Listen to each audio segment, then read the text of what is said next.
Good morning, church family. We are on day 10 of reading through the Psalms together. So without any wasted time, let's jump in and look at Psalm 10. Yesterday with Psalm 9, James challenged us to make a gratitude list, to reflect on the psalm, which was all about having gratitude. Psalm 10 is about a much different question. What do we do when it feels like God is just completely distant?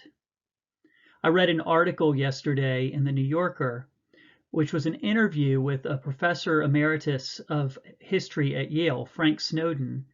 And it was an article discussing pandemics and asking, how have pandemics affected world history? And Snowden made the argument that the bubonic plague had caused many a person to question God. That when you looked at all the suffering in the world, people would either say, how could there really be a God? Or second, if there really is a God, how can he be hearing me when I cry out? Well, the psalmist is really asking the second of those questions. Given the difficulty and evil in the world, how could it be that God's really listening? So he starts with verse 1. Why, O Lord, do you stand far away? Why do you hide yourself in times of trouble? So what is the psalmist's experience of God? Well, the psalmist believes that there is a God. He is calling out and crying out to God, but he's saying, why does it feel like you're so distant from me? Why does it feel like you're hidden when things are really tough? The psalmist then goes on for the next verses to talk about how difficult it is, all the evil that he sees in the world. Largely in the case of this psalm, evil that happens because of people who are acting poorly, who are acting against the way God would have them act. Starting in verse 2, in arrogance the wicked hotly pursue the poor. Let them be caught in the schemes that they have devised. For the wicked boasts of the desires of his soul, and the one greedy for gain curses and renounces the Lord. In the pride of his face the wicked does not seek him. All his thoughts are, there is no God. His ways prosper at all times. Your judgments are on high, out of his sight. As for all his foes, he puffs at them. So the psalmist is looking around the world and recognizing that many wicked people are quite successful. They manage to abuse the poor. And the psalmist finds himself calling out, oh, I wish that they would be caught in their own schemes. I wish this would backfire on them. But what seems to happen is anything else. The wicked one, just like in verse 2 and verse 3, boasts. He gets what he wants, the desires of his own soul. He's greedy for gain, and he's willing to curse and renounce God himself. He's proud, and in fact, he just decides straight out that there isn't a God.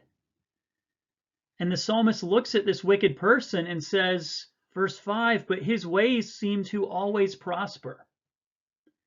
And yes, the psalmist knows there really is a God and that God's judgments are there, but the wicked does not see him. All he does is puff up against his foes. The psalmist goes on, he, the wicked one, says in his heart, I shall not be moved. Throughout all generations, I shall not meet adversity. His mouth is filled with cursing and deceit and oppression. Under his tongue are mischief and iniquity. He sits in ambush in the villages. In hiding places, he murders the innocent.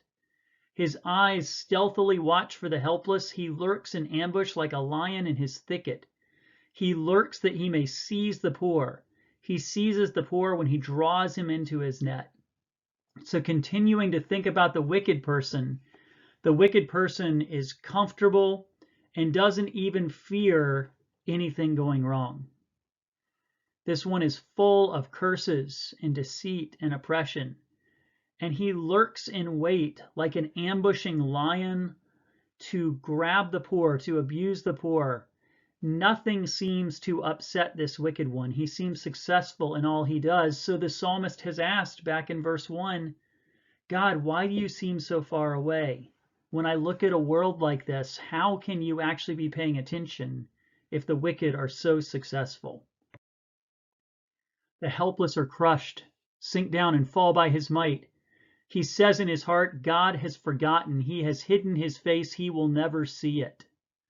So the wicked says, God is not there. And if he is there, he is never going to bother to take care of my evils. And so then the psalmist starts to call out to God, Arise, O Lord. O God, lift up your hand. Forget not the afflicted. Why does the wicked renounce God and say in his heart, You will not call to account? Don't we feel that way? Don't we feel like all the wickedness in the world seems to just get away with it and God will not judge them? It feels like God has forgotten. But the psalmist says this, verse 14, But you do see, for you note mischief and vexation, that you may take it into your hands. To you the helpless commits himself. You have been the helper of the fatherless.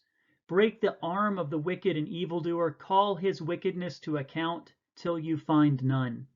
So in the face of all the wicked in the world, the psalmist starts to pray. He prays for God to come and take care of things. And then he ends with trust.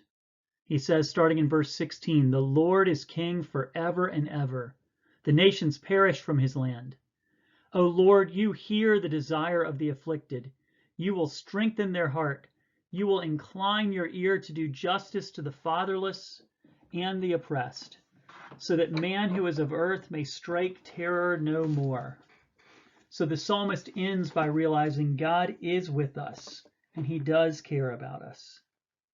So think of what Jesus says in Matthew chapter 7, starting in verse 7. He says, Ask and it will be given to you. Seek and you will find. Knock and the door will be open to you. For everyone who asks receives. He who seeks finds, and to him who knocks the door will be open. Which of you, if his son asks for bread, will give him a stone? Or if he asks for a fish, will give him a snake?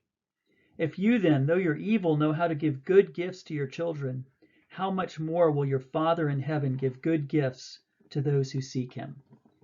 So when we face a world full of evil, even we dare say a world full of viruses and terrors, we remember to come to God in prayer, because in the end he will give good to his people.